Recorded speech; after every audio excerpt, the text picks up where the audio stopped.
challenges. And when we look at what these organizations are really struggling with, the top 3 most challenging aspects that top performers cite are 1, finding time and resources to develop more personalized copy and creative. 2, data cleansing, keeping customer information up to date. And 3, I actually found this to be really interesting. It's on the left side there. Conducting multivariate testing. And you can see that tiny 34% in the corner. That's actually showing everyone else. And this is kind of the variance between top performers and everyone else. Top performers are 2 times more likely to cite as a top 3 challenge the need to measure. You know, they're actually trying to measure and they're struggling with it. And I think that's a really key insight that we'll talk about from the 3 most effective habits, that top performers are out there and they're trying to measure and they struggle with it, but the point is they're actually doing it and they're referencing it. All right, so now let's segment by mid-size and top performers. And we look at kind of the trends among the masses. Top 2, data cleansing, finding time and resources, and then improving deliverability rates and improving the technology for targeting and segmentation. And I think if I just bubble up, what are the 3 themes in the statistics that we're seeing in the market? Kind of 3 areas that we need to talk about and that we need to improve as organizations. 1 is resource constraints, or people are struggling with, how do we personalize? I don't have enough resources to actually send a personalized campaign. And so, we need to look at what top performers are doing and how are these organizations able to deliver more personalized campaigns. Trust in data. The bigger your organization gets, the more likely you are to have multiple systems out there engaging prospects separately. And I'll talk about in some of the findings the difference between multi-channel and cross-channel engagement. But the issue is if you don't have the ability to centralize and attribute the interactions with your prospects across different channels, it's going to start to kind of erode the quality of the data because you can't tell if that prospect actually did click on an email campaign and visit the website. Can't link those 2. Makes it very difficult to personalize and know exactly how to personalize that prospect based on their customer experience, not just the separate campaigns you were sending to them. So in order to actually explore these themes, we're going to look at the best practices based on top performers. And I'm going to spend some time now kind of jumping into these themes, and I've created a couple questions that I think are paramount to each one of these. So for the theme of resource constraints, the question that I would want to know is, do top performers hire dedicated resources? And how personalized do top performers get in their email campaigns? Is it the case that top performers are struggling with personalization with the time and resources because they're getting really, really personal? They're wanting to know, hey, you should wear black underwear with those black socks and black pants that we're recommending you buy. And if that's the case, what can we kind of learn from what these organizations are doing? So to answer the first question, do you have dedicated resources that are accountable for managing digital engagement? About 56% of top performers said, yeah, we have dedicated resources. I think that this is not a compelling case for saying that dedicated resources is correlated to top performers' email personalization tactics. I mean, this is all 50-50. I mean, we're really seeing it doesn't require full-time resources. We see a lot of top-performing organizations, almost half, doing very well without dedicated resources. So that may not be the case, that it's, okay, we're resource constrained, and it's just because we haven't hired enough resources. We ask organizations who primarily creates new marketing content for your campaigns, and this is top performers here, I should have wrote that. The top 2 sources for top performers were marketing staff and outside agency or writers. And, there are different processes or phases of a customer buying cycle, and you want different content to address those different phases. You don't want to always be selling to your prospects. You want to be kind of becoming a trusted advisor to them and in the communications that you're delivering. So a lot of top performers utilizing third-party and their own marketing staff to really demonstrate their knowledge of the buying cycle and how they can address the prospect's concerns.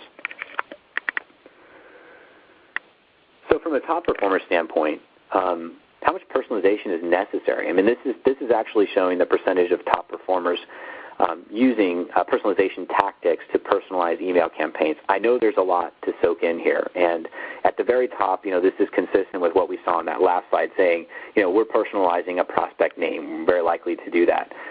Also, top performers more frequently personalizing product or service offerings and subscription information. So either a prospect is registering for a newsletter or subscribing to the brand for communications with the brand and using that to personalize the email campaigns.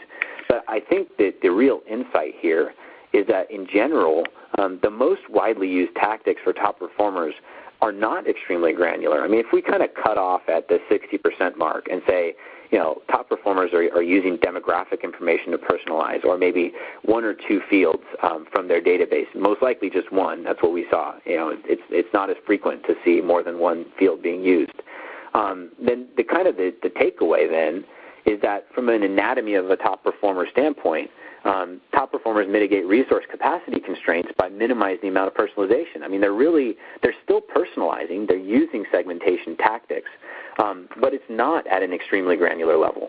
And I think that that's a real insight here. And I know for a fact that organizations are not doing a good job at personalizing, at behavioral segmentation. And the salutation is known. You know the prospect's name. You need to scrub your database, keep it clean. That's known. Behavior, that can be automated. If you have tools in place that are tracking and monitoring what prospects are doing online, or if they're clicking through on specific campaigns or in landing pages, you can easily put business rules in place to automate communications with them based on that behavior, and top performers are doing that. And then demographics, you know who your target audience is in most cases. So just setting up a couple of campaigns that are more focused to a specific demographic or a geography can really improve email performance. And I think, in a way, that's how top performers bypass data quality issues, by keeping things basic. I mean, they do cite that they have challenges with data quality, but at the same time, we're really seeing them be far more active with the customer data that they do have. They're using it in personalization campaigns. So I think if there's, that number one way you can improve your email performance, is just to kind of look at your use of segmentation today. I mean, we can see it in the statistics. We're not doing a good job at this today. None of us are. And there's a real opportunity, as referenced by the top performers, that segmentation can result in improved email performance. The second theme that we're going to explore is the trust in data. And the question is, do top performers trust their customer data? And if so, how do they manage the integrity of that customer data? So that's an easy question, and we did ask it. Do you trust the quality of customer data used for personalization? A resounding no. And we've seen that consistently for years and years and years in research, that just companies really struggle, especially when there are multiple technologies engaging prospects. They struggle to keep data up to date. And frankly, in this environment, in this economy, people are moving around. They're changing organizations. It's just a very volatile time for everyone. And it means that customer data gets outdated very quickly. So if you're not on top of this and you don't actively monitor customer data and manage it, it can get out of hand very quickly, and then you really can't trust it. I think the second issue, and this is showing data, and this is very, very much slanted towards a B2B organization, but I thought this was just as relevant for B2C, so I threw it in here. And this is coming from our lead nurturing study in Q4 2010.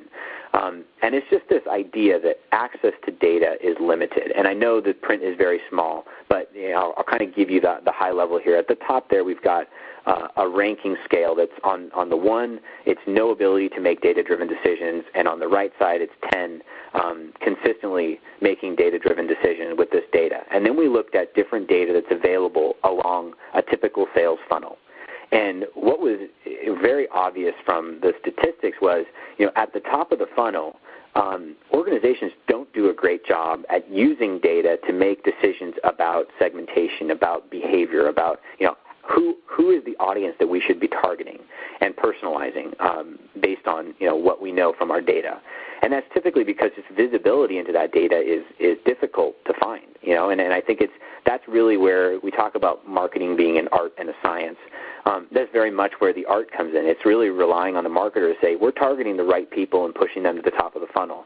Then as you get into the middle of the funnel for most B2B organizations, you start to see it shift And you can see all those dots kind of moving to the right there. And this is a result of organizations saying, yeah, we're using this data to make better business decisions. And top performers are on the right side. They're the blue triangles. But companies start to measure the quota and the sales conversion throughout their pipeline. And then again, if you ask companies, well, do you go back and measure why you lost? Do you measure lifetime value of your customers? Top performers are way more likely than everyone else to actually be attempting to do that. But overall, I think there's, again, a lack of visibility, and marketing moves at a very quick pace, and a lot of organizations fail to go back and look at why they won to optimize the top of the funnel.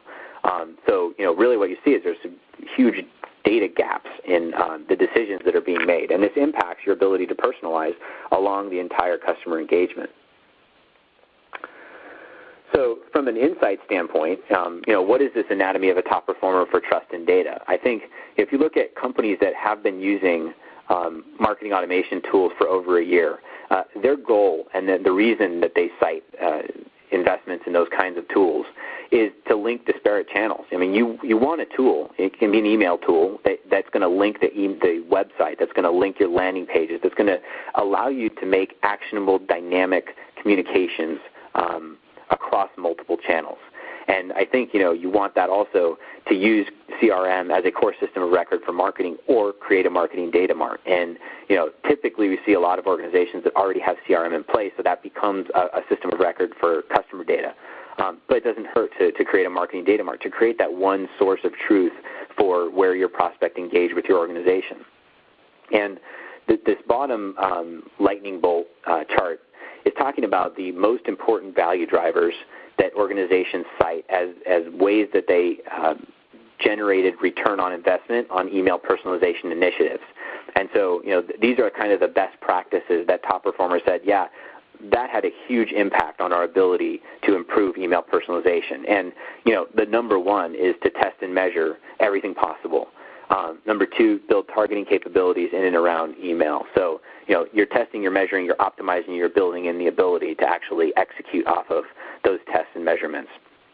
And then using email suppression and periodic list scrubbing, again, that goes back to customer data and their willingness to use customer data for personalization. Top performing organizations already have processes in place to make sure that customer data is scrubbed over time, and suppressions are put on campaigns, and people aren't getting emails that they don't want. The final theme, I think use of technology. This is still a challenge for everyone. A lot of us have tools. I would say 99% of email tools provide the capability to build in business rules or personalize based on click-throughs. You can send a campaign that says people who clicked on X link in the last email receive this email, and it's a form of personalization, form of targeting. But if we look at what technologies are top performers utilizing and how do they justify investments in those technologies, it's really about integration. It's about integrating email and website and social engagement, and I think it kind of touches upon what I talked about in that last slide around trust in data. It's bringing all this data together and using a marketing data mart for analytics and taking those analytics and transforming them into more personalized campaigns. You've got to start benchmarking historical performance. You're not going to know how to improve if you don't have a point A to start from. So I think, if you think about what's a key takeaway here, if you are doing any sort of personalization, you need to have some kind of standard reporting metric or report that you're going to print out to compare the effectiveness over another medium or another tactic. Does it truly generate a better performance for your organization?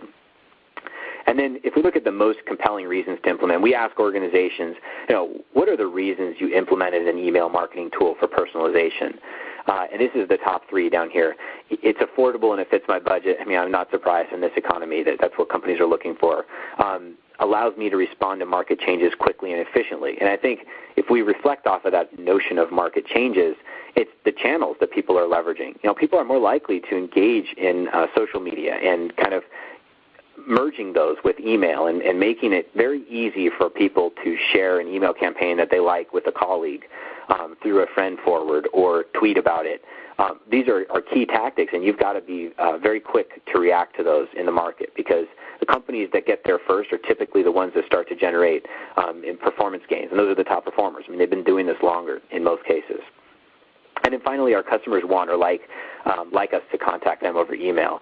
Again, going back to this idea that email is not going away. I mean, and people like email communication, but it needs to be relevant and it needs to be personalized. And that's how you really build an intimate relationship. And you earn that right to keep that relationship over time.